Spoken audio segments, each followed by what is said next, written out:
wonderful time of the year. Ang Kapaskuhan ang panahong pinakahihintay natin bawat taon. Panahon ng pagmamahalan, pagbibigayan, at pagsasama-sama. Ating tunghayan ang Christmas episode ng nag-iisang programang pantelebisyon ng ating lalawigan, Galing Bulacan.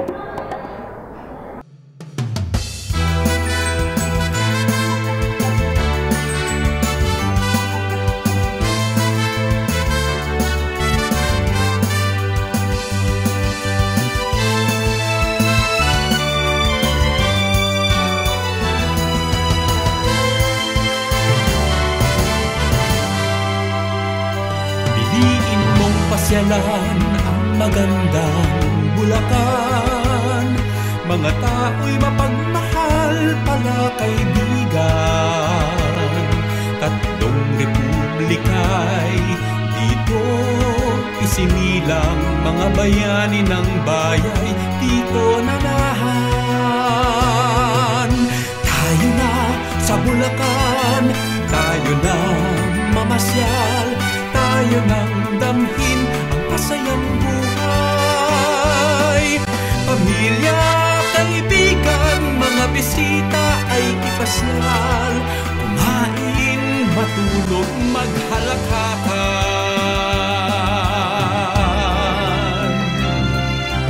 Tayo na sa Bulacan, tayo nang mamasyal, tayo nang damhin ang masayang buhay. Pamilya, kaibigan, mga bisita ay ipasyal, kumain, matulog, maghalakhakan.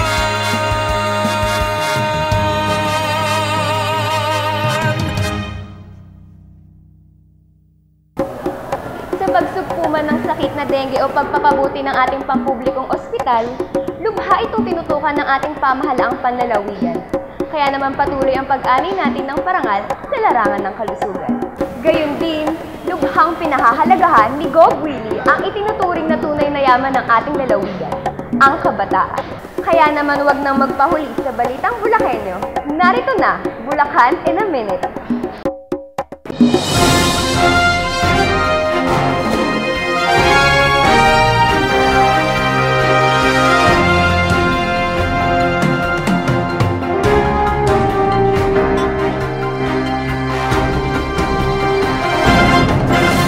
Gawad Galing Kalusugan. Ito ay isang parangal para sa lahat ng ating mga rural health units at city health centers na patuloy na nagsisilbi at kumakalinga sa kalagayang pangkalusugan ng bawat Bulakenyo. Naging pangunahing pandangal si OIC ASEC Nestor Santiago ng Department of Health. Yung outstanding rural health unit, isa pong magandang motivation sa ating lahat kung bakit kailangan natin mayroong magandang rural health unit. And I would like to thank the province of Bulacan and the municipalities, especially the local chief executives, for really accepting the accountability and responsibility of the delivery of healthcare. Na yung talagang mga local government units na yun ay nagpapakita na sila ngayon ang nagdi-deliver ng health services. Gayon na lamang ang pasasalamat ni Gov. Willie sa mga health practitioners sa lalawigan. Sa panahon po ito, maswerte po tayo. Meron tayong Department of Health at meron po tayong mga provincial health officers, municipal health officers na alam po natin ginagamit ng ating Panginoon upang bigyan ng kalutasan ang ating mga may sakit. Ang mga nagwagi para sa search for best health practice para sa ikatlong gantimpala ay ang Obando RHU para sa kanilang Diabetic Care Program.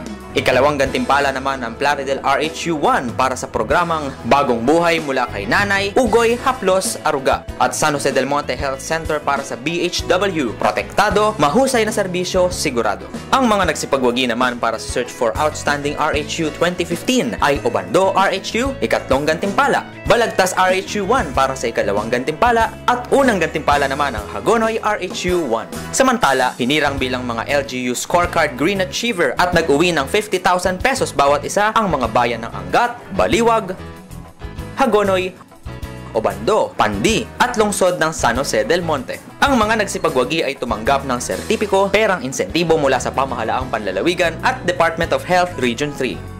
Ika-4 ng Setyembre, sinagawa ang dengue control meeting sa pangunguna ng Provincial Public Health Office bilang tugon sa dumaraming bilang ng mga kalalawigan nating nagkakasakit ng dengue. Ito rin ang siyang dahilan kaya't idineklara ang state of calamity sa lalawigan ng Bulacan sa bisa ng panlalawigang kapasyahan bilang 308 taong 2015. Libre ang pagpapagamot sa Bulacan Medical Center at mga district hospitals sa mga may sakit na dengue. Ika-5 ng Oktubre ay inilunsad ang blood donation for a cause for dengue patients kung saan ay nakakalap ng 20 bags of blood sa mga Bulakenyong nagkaloob nito. Ito ay magsisilbing unang lunas na makapagliligtas sa mga pasyente. Ika-9 ng Oktubre ay nagkaroon ng Dengue Awareness Day sa mga kapitan, sangguniang barangay, mother leaders, LLN at barangay health workers para sa malawakang paglilinis sa buong lalawigan. Namahagi ng dengue kit at bumili ang pamahalaang panlalawigan ng 30 mist sprayer upang 30 hotspot barangay kada araw ang mapuntahan. Isa na rito ay ang Bintog, Plaridel. Mismong sa paligid at gusali ng Kapitolyo rin ay nag-dengue mist spraying. Found in 2014, outstanding province in the region. Now in its second year, and she'll also receive a Green Banner Award and a certificate of recognition is no other than Bulacan Province. Wagi ang Bulacan bilang natatanging lupon sa nutrisyon sa buong rehiyon at sa ikalawang pagkakataon ay muling kinilala bilang Green Banner Awardee dahil sa pagsisikap at mahusay na implementasyon ng mga programa na nagbibigay pagpapahalaga sa kalusugan ng mga mamamayan. Hindi ito nakapagtataka dahil dalawa sa bayan sa Bulacan ang nakatanggap rin ng karangalan. Ang Paumbong na nakakuha ng Second Year Crown Potential Maintenance Award at ang Kalumpit na tinanggap ang Certificate of Most Outstanding Municipality in the Region. Gayun din ang Bulacan Nutrition Council sa San Jose del Monte City, San Pablo Malolos City, Pio Cruz Coza, Corazon at Kalumpang sa bayan ng Kalumpit at ang Sulukan Anga. Binisita ni OIC ASEC Nestor Santiago ng Department of Health at Gobernador Alvarado ang Bulacan Medical Center upang matiyak ang kahandaan at kaayusan ng ating panlalawigang ospital. Ang BMC o dating mas kilalang Provincial Hospital ay isang tertiary hospital na ibig sabihin ay teaching and training hospital na may 300 bed capacity. Ika-10 ng Nobyembre, ipinagdiriwang ang 25th Library and Information Services Month sa Event Center ng SM City Baliwag na may tema Gat Mariano Ponce, manunulat at tagapagtaguyod ng aklatan. Dito ay nakiisa ang mga mag-aaral, guro, librarians, historians at mga donors ng libro na tinawag na Friends of the Provincial Library kung saan ay binigyan sila ng sertipiko ng pagkilala. Pinagkalooban naman ng aklat pangkasaysayan ang mga piling pampublikong silid-aklatan sa mga bayan, lungsod at barangay. Ito ay sa pangunguna ng Provincial History, Arts, Culture and Tourism Office katuwang ang National Library of the Philippines at SM City Baliwag.